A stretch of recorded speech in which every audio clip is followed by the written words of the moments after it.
Ayon sa Ukraine, nagsagawa ito ng malakihang pag-atake gamit ang mga drone sa maraming base ng himpapawid, kabilang ang ilan na libu-libong milya sa loob ng Russia. Sabi nito, nagdulot ang Operation Spiderweb ng 7 bilyong dolyar na pinsala.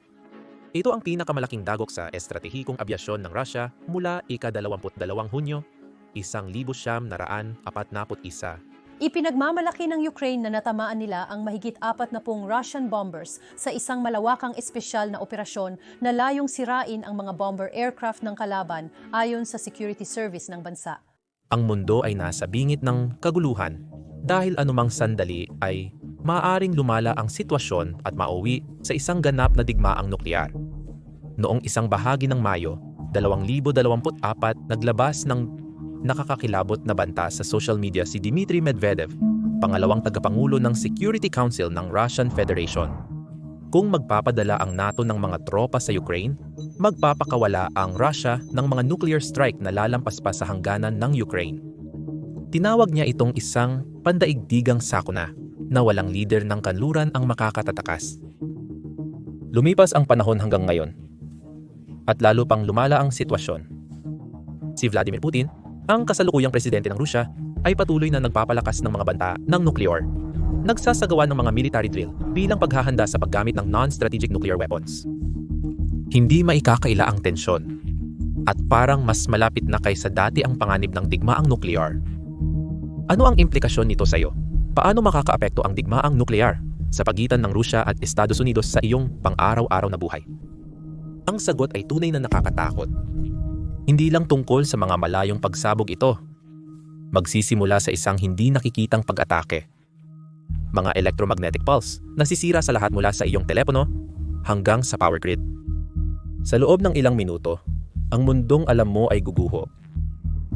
Ating tingnan ang mga posibleng mangyari sa isang digmaang nuklear sa pagitan ng Russia at United States hakbang-hakbang.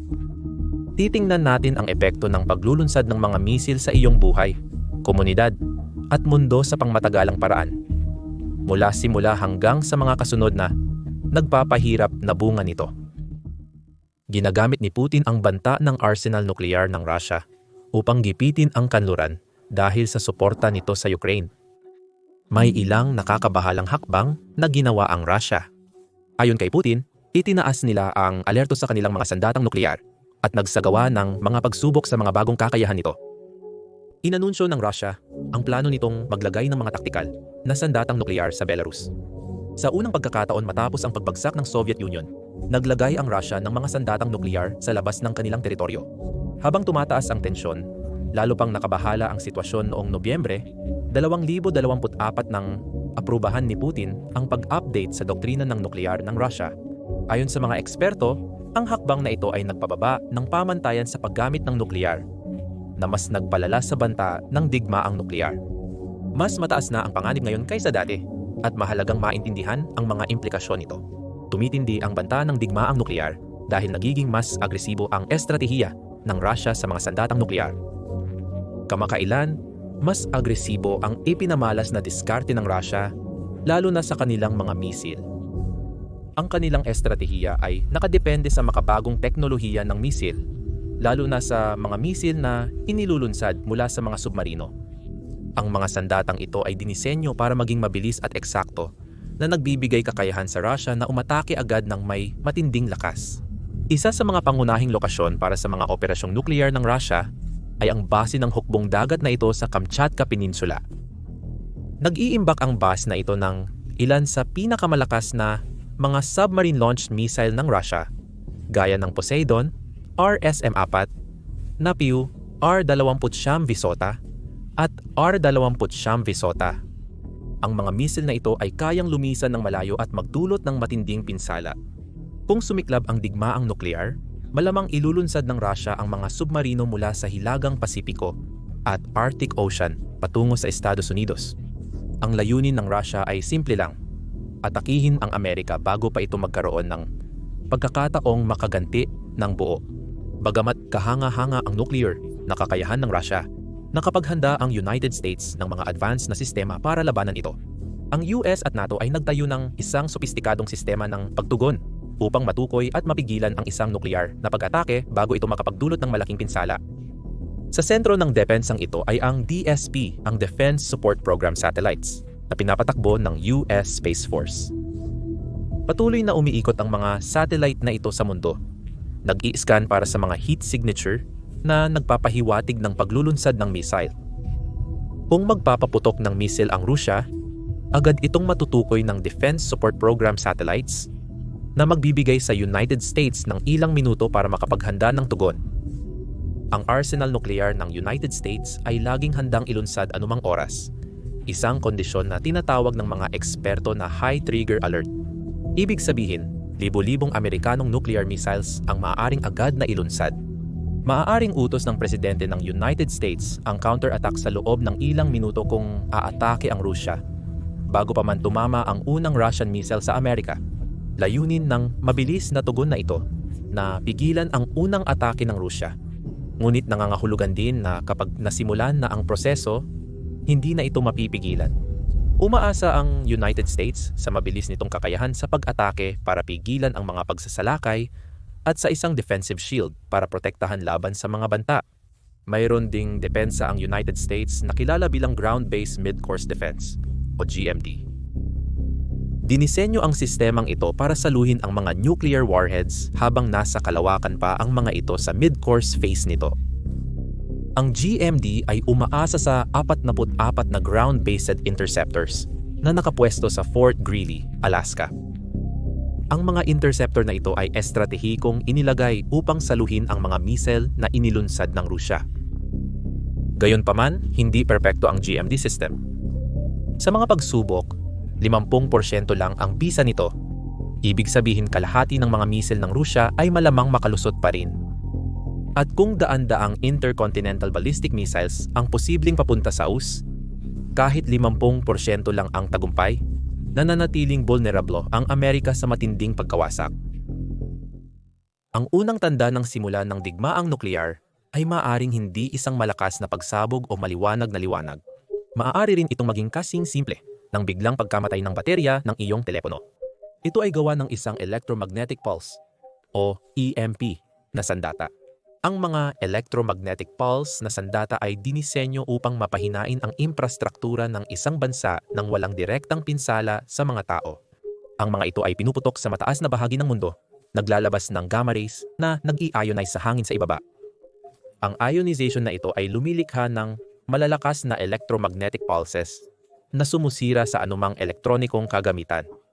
Madaling masira ang mga power grid, network ng komunikasyon, at electrical system ng mga sasakyan. Biglang mawawala ang modernong mundo na iyong kinagisnan. Ang epekto ng isang EMP na atake ay magiging agarang mararamdaman at malawak ang saklaw.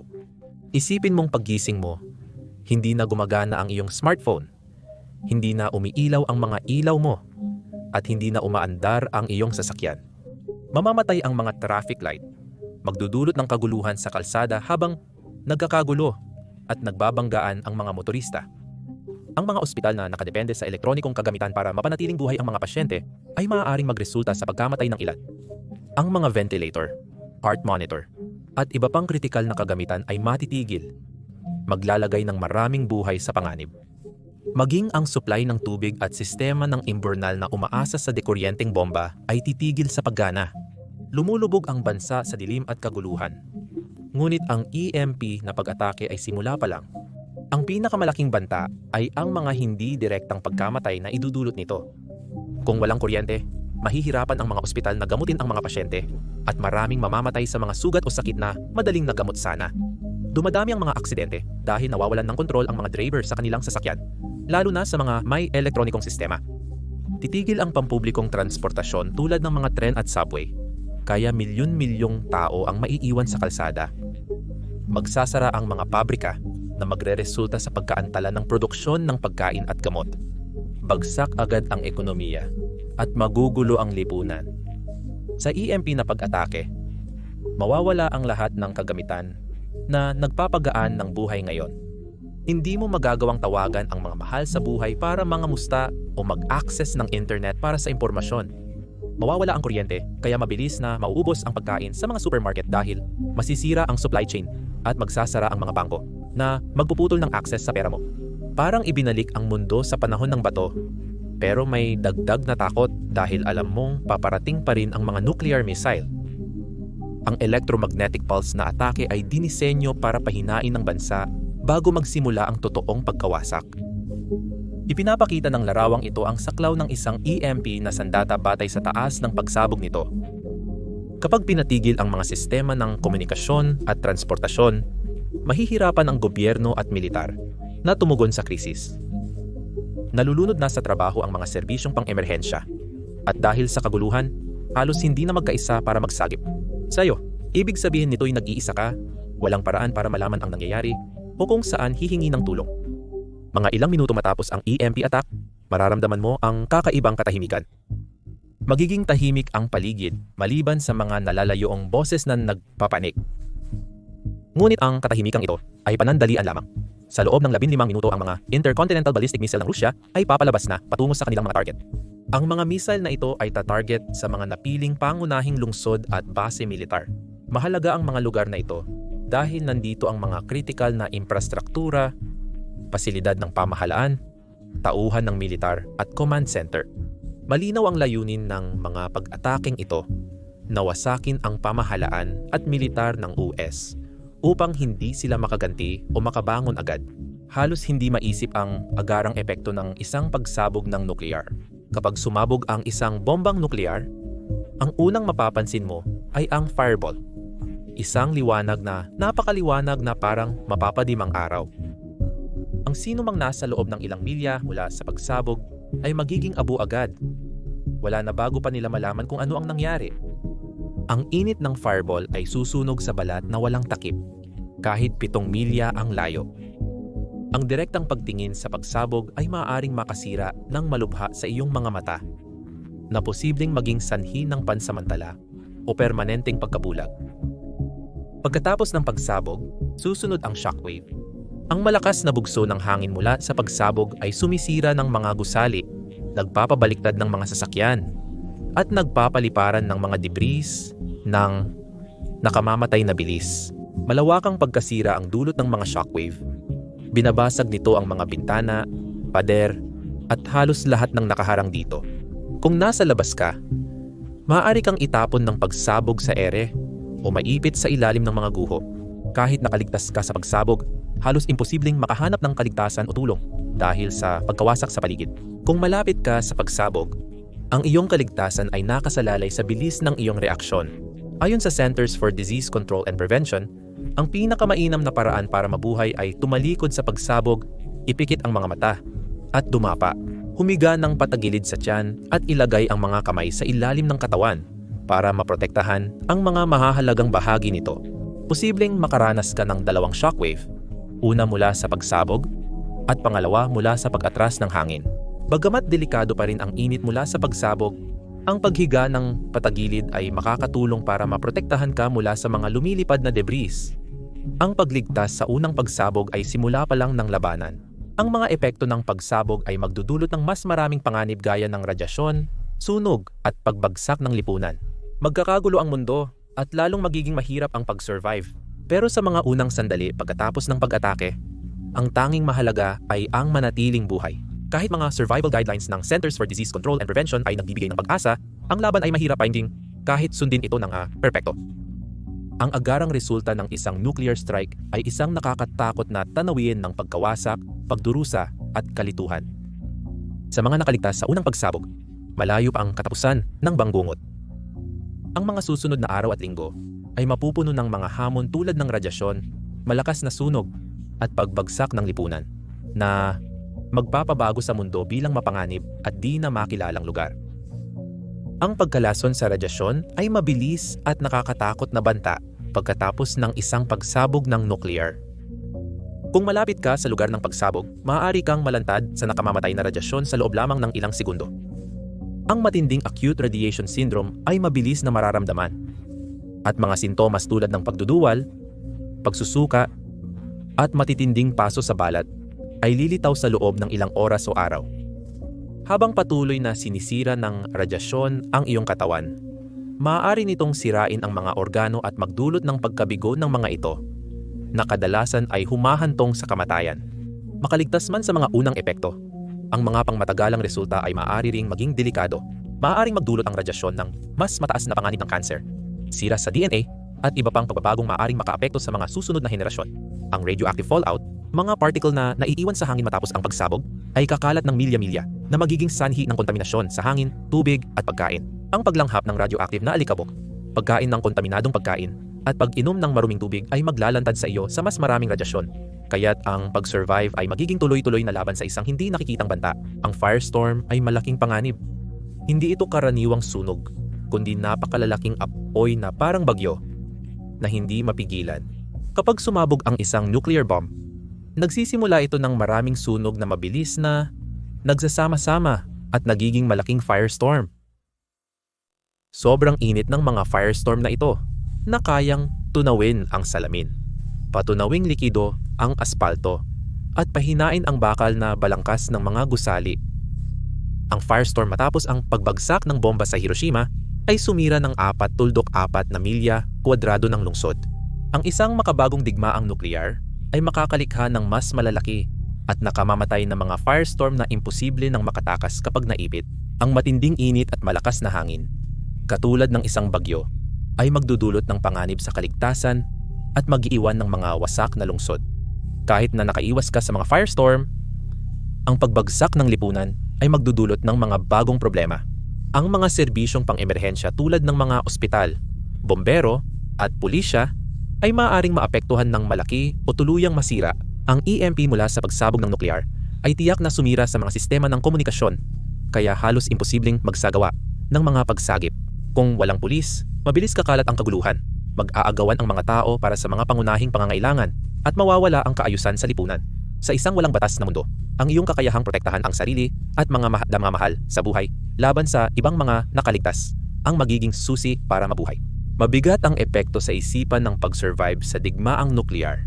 Ang pagkabigla sa nakitang pagkawasak ng mga lungsod, pagkawala ng mga kapamilya, at pagharap sa hindi tiyak na bukas ay mag-iiwan ng malalim na sugat sa damdamin. Ang takot, dalamhati, at kawalan ng pag-asa ay magiging palaging kasama na magpapahirap kumapit sa pag-asa. Mabigat sa isipan ang pagkawala ng mga nakasanayang ginhawa, komunidad, at normal na pamumuhay. Ang pagharap sa ganitong trauma ay isa sa pinakamahirap na hamon sa pag-survive sa mapanganib na mundong ito. Ang kaligtasan sa mga epekto ng digmaang nuklear ay nangangailangan ng higit pa sa pisikal na lakas. Kailangan mong magkaroon ng matatag na isipan, madaling mag-adjust sa bagong kapaligiran, at determinado kahit imposible na ang lahat. Ang pamilyar na mundo ay mawawasak at mapapalitan ng isang malupit na kapaligiran, kung saan araw-araw ay pakikibaka para mabuhay. Ang digmaang nuclear sa pagitan ng United States at Russia ay magiging mapaminsala hindi lang sa kanila, kundi sa buong mundo dahil sa tindi ng pinsalang maidudulot ng mga sandatang ito. Magreresulta ang mga pagsabog ng pagkawasak at milyon-milyong kagyat na pagkamatay. Ngunit posibleng mas malala pa ang pangmatagalang epekto nito. Ang nuclear winter ay isa sa mga pinakamalalaking banta na posibleng magdulot ng pandaigdigang kaguluhan. Nangyayari ang nuclear winter kapag ang malalaking sunog mula sa mga pagsabog ay nagpapadala ng makapal na usok at abo sa kalangitan. Tinatakpan nito ang araw, kaya't mas lumalamig ang mundo dahil sa kaunting sikat ng araw. Hindi lalaki ang mga pananim na magdudulot ng kakulangan sa pagkain at gutom para sa bilyon-bilyong tao. Mararanasan ng mundo ang matinding lamig, kadiliman, at pagbagsak ng pandaigdigang sistema ng pagkain. Para maintindihan ang epekto ng digmaang nuklear sa pagitan ng United States at Russia sa mundo, dapat tingnan ang agham sa likod ng nuclear winter, kalubhaan nito, at paano nito maaapektuhan ang pagsasaka, supply ng pagkain, at pandaigdigang katatagan.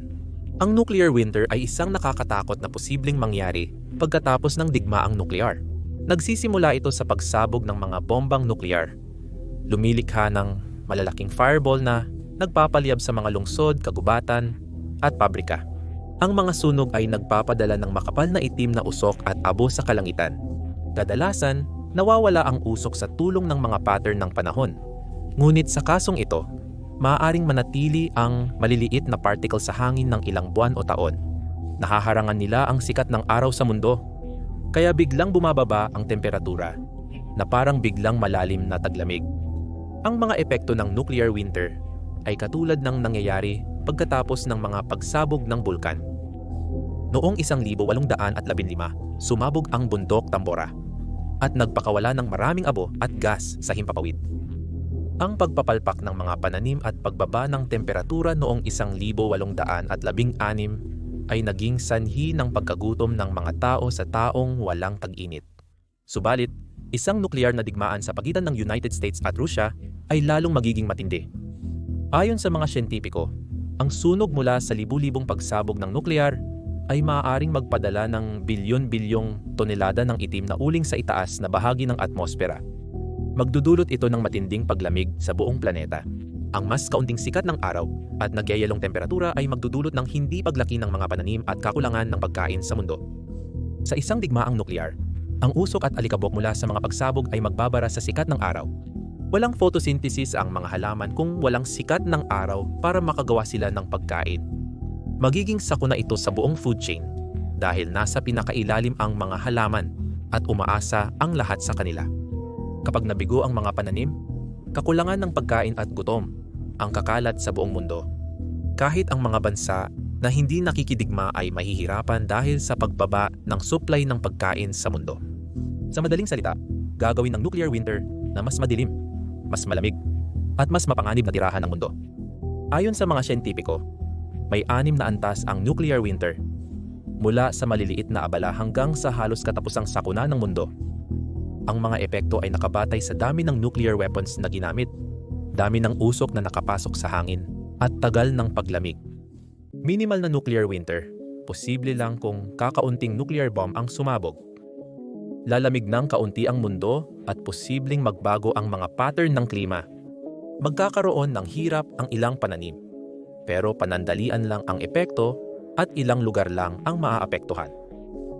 Katamtamang nuclear winter, nangyayari ito kapag maraming nuclear na pagsabog ang nagdudulot ng mas kapansin-pansing paglamig.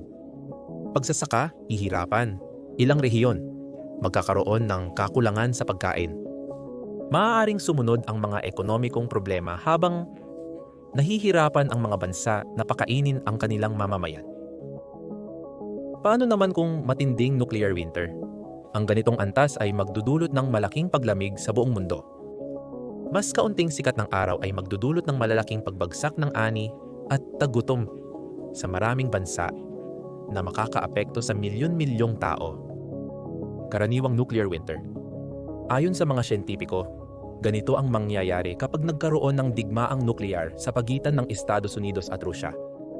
Aabot sa 6,000 hanggang 12,000 sandatang nuklear ang maaaring sumabog na magdudulot ng sapat na usok para bumaba ang temperatura ng mundo ng humigit kumulang 14 na Fahrenheit. Kung walang sikat ng araw, babagsak ang agrikultura at ang tagtuyot, kadiliman at radyasyon ay magpapahirap ng husto sa kaligtasan. Ang gutom ay magiging laganap. Matinding nuklear na taglamig, mas marami pang bomba ang magtutulak sa mundo sa halos ganap na kadiliman. Kasing lamig ito ng panahon ng yelo na halos imposibleng makapagtanim. Maraming tao ang mamamatay sa gutom at matinding lamig. At sa huli, ang apokaliptikong nuklear na taglamig. Ito ang pinakamasamang posibleng mangyari. Mababalot ng lubos na kadiliman ang mundo ng matagal na panahon. Halos lahat ng mga halaman, hayop at tao ay mamamatay, maliban sa ilang maliliit na grupo na maaaring mabuhay sa mga liblib na lugar. Kahit mababa ang posibilidad ayon sa mga siyentipiko, ang pinakamababang antas nito ay makapipinsala sa sibilisasyong pantao. Isa sa mga pinakaagad at mapaminsalang epekto ng nuclear winter ay ang pagbagsak ng pandaigdigang agrikultura. Ang hilagang hemisphere, pangunahing producer ng pagkain sa mundo, ang pinakamatinding maapektuhan. Babagsak ang mga pananim sa napakalaking antas dahil sa sobrang lamig, kakulangan ng sikat ng araw, at radioactive na kontaminasyon. Kahit sa mga rehiyong hindi direktang tinamaan ng nuclear na pag-atake, malaki pa rin ang epekto nito sa produksyon ng pagkain. Ayon sa datos, maaaring bumagsak ng 78.7% ang produksyon ng pagkain sa Estados Unidos na nagdudulot ng kalungkutan. Ang produksyon ng pagkain ay babagsak ng 79.7% sa Rusya at 77.2% sa China, ayon sa pag-aaral. Ang malalaking pagkaluging ito ay magriresulta sa malawakang gutom, kung saan bilyong tao ang nanganganib mamatay dahil sa malnutrisyon. Kahit mas malayo sa direktang epekto ng digmaang nuklear, maaapektuhan pa rin ang mga bansa sa katimugang bahagi ng mundo. Ang pagbagsak ng pandaigdigang kalakalan ay magreresulta sa kahirapan sa pamamahagi ng pagkain kahit sa mga bansang may sapat na supply nito. Paiigtingin ng kaguluhan sa ekonomiya, ang kaguluhan sa pagkain habang nag-aagawan ang mga tao sa kakaunting yaman. Ang tagutom na susunod sa nuclear na taglamig ay posibleng pumatay ng mas marami kaysa sa mga pagsabog ng nuclear mismo.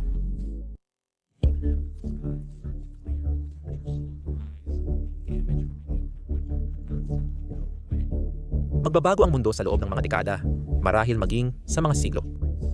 Isa sa pinakamalalaking banta ay ang pagkasira ng ozone layer. Ang malalaking pagsabog ng nuclear ay magbubutas sa proteksyon nitong kalasag na magpapahintulot sa mapanganib na ultraviolet na radyasyon na bumagsak sa mundo. Ang radyasyong ito ay makakasama sa mga tao, hayop at halaman na magpapahirap sa muling pagbangon ng buhay. Sasama ang kalidad ng lupa at magdurusa ang mga sakahan sanhi ng radyasyon at pagkawala ng mga organikong bagay. Kahit gumanda na ang klima, mahirap pa rin magtanim ng pagkain. Habang nauubos ang pagkain, tubig, at iba pang pangunahing pangangailangan, mawawasak ang lipunan. Mahihirapan ang mga gobyerno na mapanatili ang kaayusan at magiging desperado ang mga tao para mabuhay. Ang mararahas na agawan para sa pagkain at supply ay maaaring magdulot ng mas matinding pagkawasak sa kaunting natitirang resources ng bansa at komunidad. Kawalan ng batas, mga kaguluhan, at mas marami pang digmaan ang maaaring sumunod na magtutulak sa sangkatauhan sa mas matinding kaguluhan. Ang pinsala ng digmaang nuklear ay hindi lang sa paunang pagsabog. Mag-iiwan ito ng isang mundo na mas malamig, mas madilim, at mas hindi kaaya-aya para sa buhay. Mawawasak ang mga ekosistema, babagsak ang ekonomiya, at maaaring magkalasog-lasog ang lipunan. Mahirap na ang buhay at kailangan mag-adjust ng mga tao sa mundong iba na sa dating kilala. Para tunay na maintindihan ang pinsala, kailangan nating tingnan kung paano babaguhin ng digmaang nuklear ang kapaligiran, sisirain ang mga ekonomiya, at ilalagay sa panganib ang kinabukasan ng sangkatauhan. Isa sa mga pinakamasamang pangmahabang epekto ng digmaang nuklear ay ang pagsira ng ozone layer. Ang matinding init mula sa mga pagsabog ng nuklear ay magpapadala ng mapaminsalang mga gas pataas sa atmosfera na sisira sa ozone. Kung wala ang proteksyong ito, mas maraming ultraviolet radiation mula sa araw ang aabot sa mundo. Dahil dito, tataas ang panganib ng kanser sa balat, pinsala sa mata, at iba pang malubhang sakit para sa mga nakaligtas. Ang pagkawala ng ozone ay makakasira sa mga halaman at maaapektuhan ang food chain na makakasama sa kapaligiran. Ang mga kagubatan na hirap na dahil sa dilim ng nuclear winter ay lalo pang hihina dahil sa ultraviolet radiation na magdudulot ng pagkamatay ng maraming puno. Malubhang maapektuhan din ang buhay dagat. Ang mas malamig na tubig, kaunting sikat ng araw, at maraming radiation ay magpapababa ng populasyon ng mga isda. Ang pagbagsak ng kalikasan ay magdudulot ng sunod-sunod na epekto na lalo pang magpapalala sa trahedyang sitwasyon. Hindi lamang pinsala sa ozone layer ang epekto. Digmaang nuclear, magpapakawala ng usok at abo na magbabara sa sikat ng araw at magdudulot ng nuclear winter. Biglang lalamigin. Sa ilang lugar, posibleng bumaba ang temperatura ng hanggang 48 Fahrenheit. Ang matinding lamig na ito ay magpapabago sa mga pattern ng panahon, magdudulot ng mahabang tagtuyot, at pahihirapan ang pagtatanim ng pagkain. Ang sobrang lamig, kulang na araw, at radyasyon ay sisira sa mga sakahan at halos maglipol sa sangkatauhan. Maging ang mga lugar na malayo sa digmaan ay maapektuhan dahil magkakaugnay ang mga ekosistema. Kapag bumagsak ang isang lugar, kumakalat ang pinsala at naaapektuhan ang buong planeta.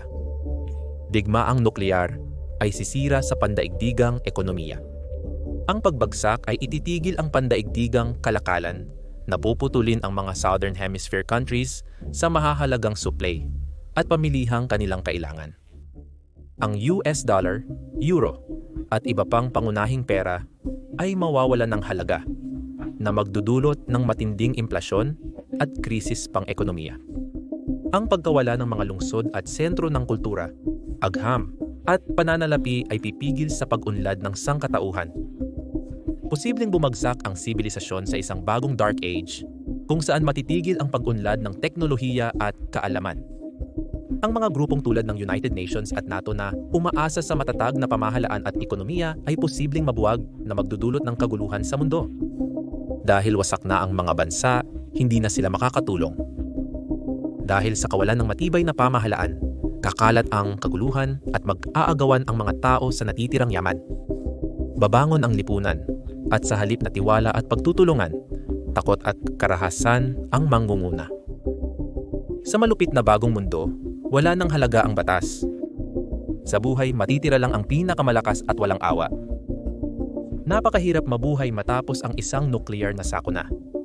Araw-araw na pakikibaka ang paghahanap ng ligtas, natirahan, pananatiling mainit, at pagkuha ng pagkain. Ang pagbaba ng temperatura ay magdudulot ng kahirapan sa pagsasaka at kabuhayan ng mga tao. Sa emosyonal na aspeto, napakasakit kung mawawala ang mga mahal sa buhay. Masisira ang mga tahanan at makikita mong bumabagsak ang lipunan. Ang palagiang takot sa sakit dulot ng radyasyon, gutom, at karahasan ay magdudulot ng matinding epekto sa kanilang kalusugan sa pag-iisip, nahahantong sa kalungkutan, pagkabalisa, at kawalan ng pag-asa. Sa kabila ng mga pagsubok, nananatili ang pag-asa. Sa paglipas ng panahon, muling bubuin ng mga nakaligtas ang lipunan gamit ang kasanayan at kaalaman mula sa nakaraan. Maaaring mabuo ang maliliit at independenteng mga komunidad na asa sa napapanatiling pagsasaka at nababagong enerhiya. Ang mga grupo ay kailangang maghanap ng paraan para magtanim, magtayo ng mga bahay, at manatiling ligtas sa mapanganib na mundo. Mahaba at mahirap ang paglalakbay patungo sa pagbangon, ngunit ang lakas at pagkamalikhain ng tao ay maaaring magbalik muli ng sibilisasyon sa buhay. Napakababa ng posibilidad na makaligtas sa isang malawakang digmaang nuklear sa pagitan ng Estados Unidos at Rusya. Magiging malubha ang agarang pagkawasak dulot ng mga paunang pagsabog, sunog at radyasyon na papatay ng milyon-milyon sa loob ng ilang minuto. Gayunpaman, mas matindi pa ang magiging pangmatagalang epekto. Ang nuclear winter, na resulta ng napakaraming usok at debris na humaharang sa araw, ay magdudulot ng matinding lamig, pandaigdigang kagutuman at pagkasira ng mga ekosistema. Sa huli, bilyon-bilyong tao ang mamamatay at permanenteng magbabago ang mundo. Kung may makaligtas man sa mga unang pagsabog at sa kasunod na nuclear winter, haharap sila sa panibagong mga hamon sa isang mundo pagkatapos ng apokalipsis. Guguho ang lipunan na nakasanayan natin. Mawawalan ng saysay ang mga pamahalaan, babagsak ang ekonomiya, at kakapusin ng mga pangunahing pangangailangan sa buhay tulad ng pagkain, tubig, tirahan, at gamot. Kailangang harapin ng mga nakaligtas ang matinding lamig, kakulangan ng malinis na inuming tubig, at ang palagiang banta ng sakit. Kung mawawalan ng kuryente, magiging walang saysay ang makabagong teknolohiya at babalik ang tao sa sinaunang pamamaraan ng pamumuhay. Lalaganap ang karahasan at kawalan ng batas habang nag-aagawan ang mga desperadong nakaligtas para sa nauubos na mga yaman. Kapag kontrolado ng armadong grupo ang natitirang pagkain at supply, mas mahihirapan ang mga tao na mabuhay. Malaki rin ang magiging epekto sa pag-iisip ng pamumuhay sa ganitong mundo. Ang mga nakaligtas ay malulumbay sa pagkawala ng kanilang mga mahal sa buhay, tahanan, at lahat ng dati nilang nalalaman. Marami ang maaaring magkaroon ng post-traumatic stress disorder depression at kawalan ng pag-asa. Halos imposibleng makaligtas sa isang malawakang digmaang nuklear sa pagitan ng Estados Unidos at Rusya. Ang mga unang pagsabog at malalaking sunog ay papatay ng milyon-milyon agad-agad. Pagkatapos nito, darating sa mundo ang nuclear winter, kung saan babaliwalain ng maitim na usok ang araw, magpapababa ng temperatura, at pahihirapan ang pagtatanim ng pagkain. Magdudulot ito ng malawakang gutom, matinding pinsala sa kalikasan, at pagbagsak ng lipunan. Maging ang mga nakaligtas sa pagsabog ay mahihirapang makahanap ng pagkain, tubig, at masisilungan sa isang mundong maaaring hindi na makabawi. Ang pinakamahusay na paraan upang mabuhay sa isang digmaang nuklear ay tiyaking ito'y hindi maganap. Walang paghahanda ang makakapagprotekta sa mga tao mula sa ganitong uri ng pagkawasak. Ang tanging solusyon ay ang pag-iwas dito. Ang mga bansa ay kailangang magtulungan, gumamit ng diplomasiya, at bawasan ang mga sandatang nuklear para maiwasan ang ganitong sakuna. Ang banta ng digmaang nuklear ay babala na. Ang kapayapaan at matatag na pamumuno ay higit na mahalaga ngayon sa ating mapanganib na mundo. Salamat sa panonood.